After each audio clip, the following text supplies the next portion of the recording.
एक अपनी पहचान है। दूसरों को अनुशासित करने के अपेक्षा भी वे आत्मानुशासन में अधिक विश्वास रखते हैं। मेरे पूज्य पिताजी बहुत बड़े आत्मानुशासी व्यक्ति थे। दूसरी उनकी विशेषता, मेरे पूज्य पिताजी गुरु जी की आज्ञा का कभी भी उन्होंने उल्लंघन नहीं किया। हमेशा मेरे पिताजी गुरु जी के साथ डोली के बिल्कुल साथ साथ चला करते थे।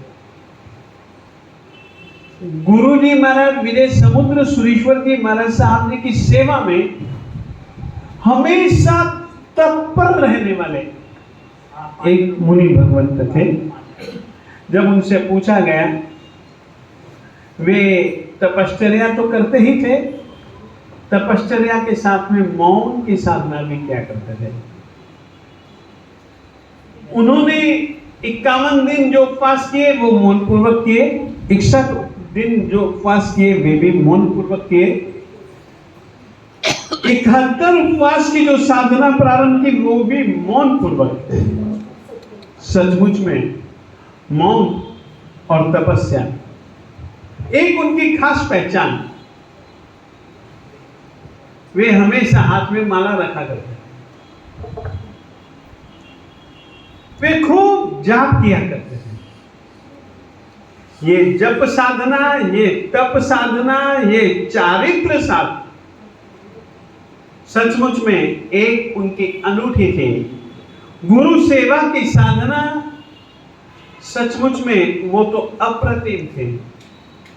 गुरु सेवा में हमेशा ही तत्पर रहना, हमेशा खड़े रहना, गुरु जी के साथ में चलना, गुरु जी की हर एक कार्य में वे गुरु जी महाराज साहब जी के बिल्कुल पहरेदार की तरह खड़े रहने वाले एक समर्पित पात्र थे। मेरे पिताजी महाराज जिनका नाम श्री अनेकांत विजय जी महाराज साहब जी था, उनका जन्म लाहौर में हुआ था, उनका काल धर्म मुंबई में हुआ। उन्होंने पहला चातुर्मास बीकानेर में किया। बीकानेर की कई घटनाओं के साथ में उनके जीवन की कहानियां जुड़ी हुई हैं, आपको कहना चाहता हूं।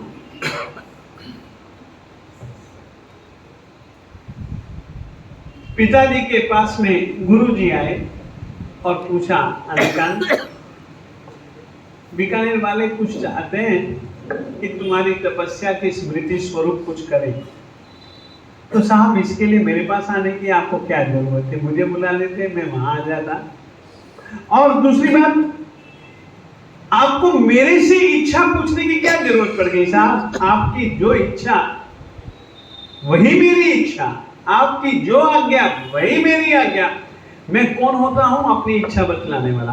कितना समर्पित एक व्यक्तित्व, कितना समर्पित एक मानसिकता को उन्होंने धारण किया होगा कि साहब आपकी इच्छा है, आपकी इच्छा मेरी इच्छा, मेरी इच्छा क्या चीज है। यानी कि एक इतना समर्पित व्यक्तित्व, सचमुच में आज की तारीख में बच्चा भी समर्पित नहीं होता है। और वे बहुत अनुशासित थे। वह स्वयं को अनुशासित करने में अधिक विश्वास रखते थे। मेरे पिताजी महाराज, आपको उनकी एक नई विशेषता की ओर आपको याद दिलाता हूं। बहुत बड़े सेवाभावी व्यक्ति थे। तपस्या करने पर भी उन्होंने सेवा को कभी भी नहीं छोड़ा। वैसे भी उन्होंने जब से दीक्षा ली, ये तो ठीक है, 51, 61, 71 उपवास, ये तो बड़ी तपस्या हैं, उन्होंने कभी खुले मुंह खाया नहीं, यानी कि हमेशा एकासना करना। उन्होंने सिद्धि तप भी किया, कई बड़े बड़े तप भी किए। वो कहते थे कि बस गुरु कृपा से सब होता है। सचमुच में श्रीमद विजय समुद्र सुरेश्वर जी महाराज साहेब जी के प्रति जिस दिन से दीक्षा ली, उस दिन से एक समर्पित भाव से जीने और रहने का उदाहरण अगर कोई है तो वो अनेकांत विजय है।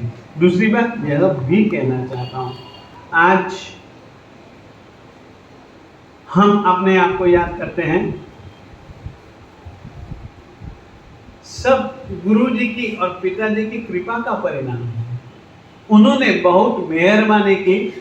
हम छोटे बच्चे, हम अज्ञ अबोध बच्चे, उन्होंने हमको इस संयम की राह पर चलने के लिए अपनी उंगली का, अपने हाथ का सहारा जिस तरीके से छोटे बच्चे को माता पिता देते हैं, उस तरीके से इस संयम की दुनिया में चलने का, खड़े रहने का, दौड़ने का यदि कोई हिम्मत दी हो तो वह पूज्य श्री महान तपस्वी पूज्य पिताजी श्री अनेकांत विनय जी महाराज साहब की कृपा का परिणाम मैं मानता हूँ। आज उनकी कालधर्म की तिथि, स्वर्गवास की तिथि, बस यही चाहता हूँ वे जहाँ कहीं पर भी हों, हमारा हित उनकी नज़रों में था, हमारा हित उनकी नज़रों में रहना ही चाहिए। बस हमारा हित उनके हाथों में, गुरु के हाथों में, यह ही कहकर के मैं उनको अपनी भावांजलि अर्पित करता हूँ, अर्पित करता हूँ, अर्पित करता हूँ। और पूज्य पिताजी के उपकारों को हम कभी भी नहीं भूल सकते, कभी भी नहीं भूल सकते। मेरा एक बहुत प्रिय गीत है, ले लो दुआएं माँ बाप के, सिर से उतरेगी गठरी पाप की।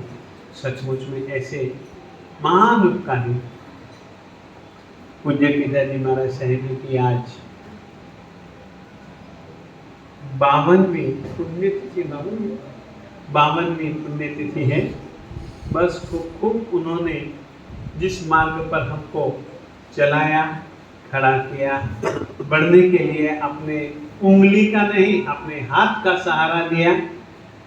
बचपन में उन्होंने कभी हमको कंधे पर उठाया होगा, बचपन में उन्होंने खूब लाड लड़ाया। दीक्षा लेने के बाद भी उनकी वैसा ही वात्सल्य, वैसा ही अनुशासन, वैसी ही कृपा अभी तक बनी हुई है और आगे भी बनी रहे। यह आज के दिन उनसे मैं प्रार्थना करता हूँ। आज